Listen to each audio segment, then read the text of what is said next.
तुमच्याकडे नाही का ते कोण आहे?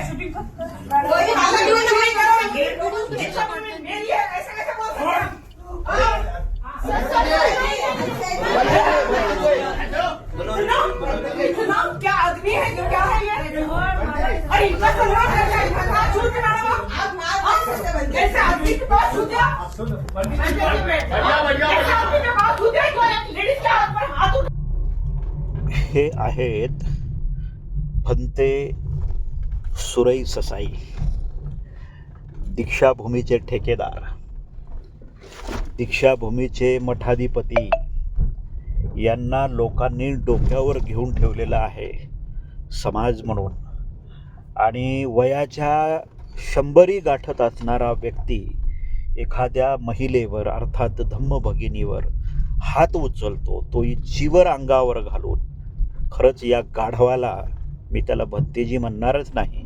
बाबासाहेब आंबेडकर म्हणाले होते की मी संघाला शरण जाणार नाही, पण त्यांना नंतर संघाला शरण जायला लागलं. गेले ते, त्याचं कारण सुद्धा बाबासाहेब आंबेडकरांनी दिलं. आणि बाबासाहेब आंबेडकर म्हणाले की मी वर्तमान संघाला नाही तर भूतकाळातील संघाला, बुद्धाच्या काळातील संघाला शरण जातो, असं बाबासाहेब आंबेडकर म्हणाले होते. आणि त्याची आठवण मला आज झाली की बाबासाहेब आंबेडकर खरंच संघाला शरण जाणार नाही. का म्हणाले होते तर अशी भगवेधारी भगवा धोका जो निर्माण झाला आहे समाजामध्ये भिक्षू संघामुळं, तो भदंत सुरई ससाई यांच्या रूपातून समोर येताना दिसतोय. मागच्या बऱ्याचशा वर्षापासून आपण पाहतोय भंते लोक बाया घेऊन पळून जात आहेत. बायाचे हजारो लफडे भिक्षू संघासोबत आहेत. प्रत्येक भिक्षूंनी स्वतःचा एक मठ तयार केलेला आहे.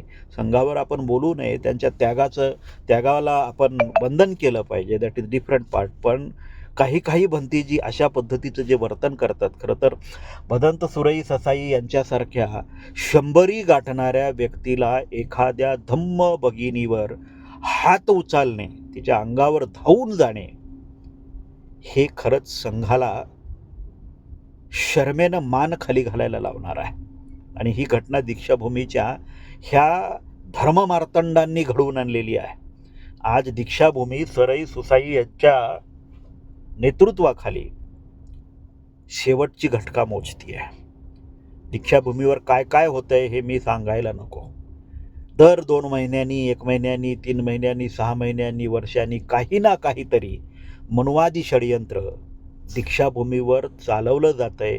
आणि त्याला हा हरामखोर भंतेजी जो एका महिलेवर हात उचलतोय तो पाठिंबा देतोय. कारण यांच्या पाठिंब्याशिवाय दीक्षाभूमीवर काहीच होऊ शकत नाही. त्यामुळं खरं तर ह्या भंतेजींचा निषेधच केला पाहिजे. आणि इव्हन जर भिक्खू संघ कोणता ह्याचं जर समर्थन करत असेल तर त्या संघाचा सुद्धा निषेध केला पाहिजे. चांगलं काम करणाऱ्या भंतेजींचा आपण नेहमीच आदर करतो आणि केलाच पाहिजे, दॅट तो वेगळा भाग झाला.